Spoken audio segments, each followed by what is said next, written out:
Let's have a look at negative indices. Let's consider the expression a to the power of 3 divided by a to the power of 5. Now, if we write that in expanded form, you can see there I've got a to the power of 3 on the top and a to the power of 5 on the bottom. And if we were to do some cancelling here, you'll see that I can cancel quite a number of things here. So I can cancel that one with that one, that a with that a, and also that a with that a.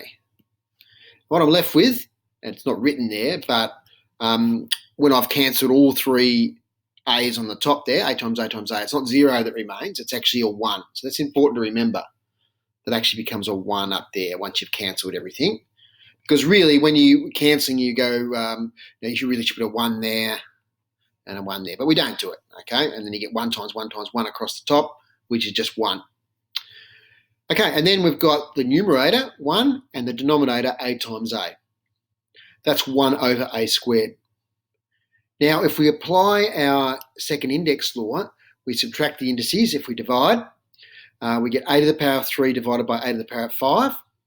That's a to the power of 3 minus 5, which is a to the power of minus 2. So that question, we've done it the long way here by expanding out the two expressions. And we've done it the short way here, if you like, by just using the index law. So that would mean that, combining both things here, that a to the power of minus 2 is the same as 1 over a squared, which leads us to our seventh index law, which is that a to the minus n is 1 over a to the n. So if we had a to the power of minus 4, that would be the same as 1 over a to the power of 4. Now, a little law that I'll keep saying here as we go is that if you take an index, a negative index from one side of the fraction line to the other, it changes its sign.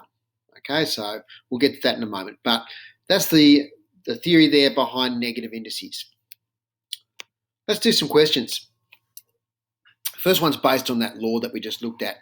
So x to the power of negative 3, if we want to express that with a positive index, okay, we have to take that x to the power of minus 3 and put it in the denominator or bottom position of the fraction. Oops, made a mistake there. Just undo. And when I do that, it actually becomes positive. It becomes x to the power of 3. So x to the power of negative 3 becomes 1 over x to the power of 3. Now, really, x to the power of minus 3 actually has a 1 on the bottom, if you like. We don't put that in. And so if we swap that x to the minus 3 to the denominator, it becomes a positive. Question B is 2m to the power of negative 4 n squared. And we've got to express that with positive indices. Now, I've mentioned in class a couple of times that it's a good idea with the 2 to make it 2 to the power of 1. Just so we remember that it's got an index as well, okay? So the 2, the m, and the n have all got an index. 1, neg 4, and 2. And to convert this to positive indices, what I basically do is I leave anything that's already got a positive index where it is. So that's the 2, and that's the n squared. Anything with a negative index swaps. So it goes from on top here, okay, if you like. Remember, I could actually make that a fraction over 1, really. So that guy there goes from the top to the bottom, okay? So it becomes m to the power of 4 on the bottom of the fraction. So I get 2n squared over m to the power of 4. So we've now got positive indices. The 1 there, which we don't write in, the 2 and the 4. Question C is 4 over a to the power of negative 3. All right, we've got a negative index. We need to make it positive. So the 4 stays where it is because it's already got a positive index. Remember, that's 1. And the a to the power of negative 3 goes from the denominator or bottom position up to the top and becomes a to the power of 3. Now, you might be thinking, well, what's on the bottom? Well, there is a 1 on the bottom now. As soon as there's, that a moves, that a expression moves, we actually get a 1 on the bottom, but we usually don't write that in. So we just leave it as 4a cubed. The 4 stays where it is. The a to the negative 3 becomes a to the power of 3 when it moves from bottom to top. Okay, here's some more questions. Now these involve multiplying first. So a squared b to the power of negative 3 times a to the power of negative 5 b. And I'm going to put a 1 on that b just to remind me that b by itself is b to the power of 1. So there's a couple of ways of going about this. I tend to do the multiplication first. And here we're going to go back and use our first index law, which says that if we're multiplying the indices with the same base, we actually add the indices. So a to the power of, we've got 2, so I might just change pen colour here. We've got 2 minus 5, okay? So 2 minus 5. Now when we add them, it's 2 plus minus 5. Okay, if I just write that, because we're adding the indices, but we should know that a plus minus overall is actually a minus. So we've got 2 minus 5. So that's going to be a to the power of negative 3. Go back to the black pen for a sec. So that's a to the power of negative 3. As far as the b's are concerned, we've got minus 3 plus 1, and that's going to be minus 2. Okay, problem with that, just do it on a calculator, minus 3 plus 1. All right, so we've now multiplied through. Now, we've got to express this with positive indices. At the moment, they're both negative. Remember, to change a negative index to a positive, you put them on the other side of the fraction line. Now, you might think, well, there's no fraction line there, but there is an imaginary one, as I've pointed out before. We just don't write it in. So I'm going to move both of those indices now to the bottom of the fraction line. So they become a to the power of 3, b to the power of 2. What's left up the top? Remember, we don't have a blank up the top. We put a 1 in there. So it's 1 over a to the power of 3, b squared. Okay, next question. 2x to the power of 4, y squared, over 3xy to the power of 5. All right, so here we've got numbers. So we look to see if we can cancel down. Is there a number that goes into both 2 and 3? No, there's not. We can't cancel 2 and 3. So 2 and 3 will stay where they are.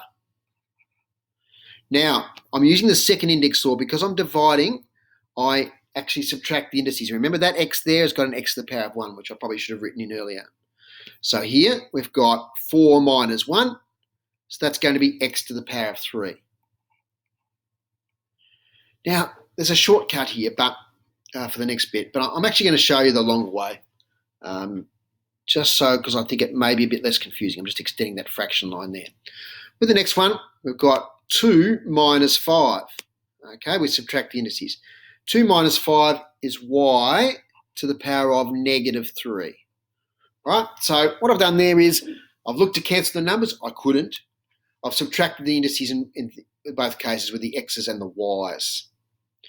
I've still got one index, though, that's negative. Okay, so x cubed is okay. It's positive. Got the 3 on the bottom.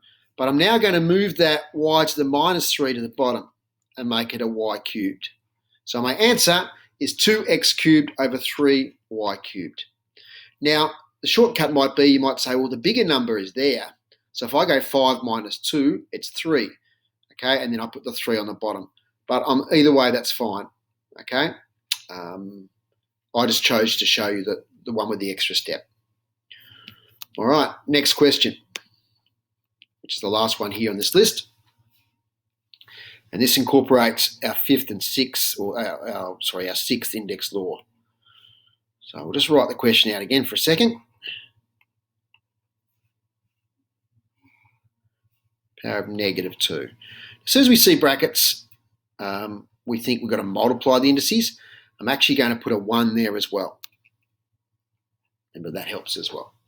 All right, so first thing I'm going to do is multiply, because I've got brackets involved, sixth index law. I multiply all the indices by negative 2. Just leave everything where it is in its position, but just do that. So I've got 2 to the power of 1 times negative 2 is negative 2. M to the power of 3 times negative 2 is negative 6. Over Negative 2 times negative 2. Negative times a negative is a positive. 4. Remember, calculator can be used for any of those calculations. All right. So the next thing I'm going to do is make all my negative indices positive. Now, I've already got the end of the power of 4 on the bottom. Okay, so I'll leave that where it is. It doesn't have to change. But I've got 2 negative indices. And to make them positive, I put them underneath. 2 squared m to the power of 6. Notice how they magically become positive once I've moved them from one side of the fraction line to the other. Now, we're going to blank up there. Remember, we don't have blanks there. We just put a 1 there. Now, I can go a step further with this one because 2 squared is 2 times 2, of course, which is 4. So I get 4m to the power of 6, n to the power of 4. And there's the final answer for that. Right, there's an introduction to negative indices. Hope that gets you on your way. Thanks for listening.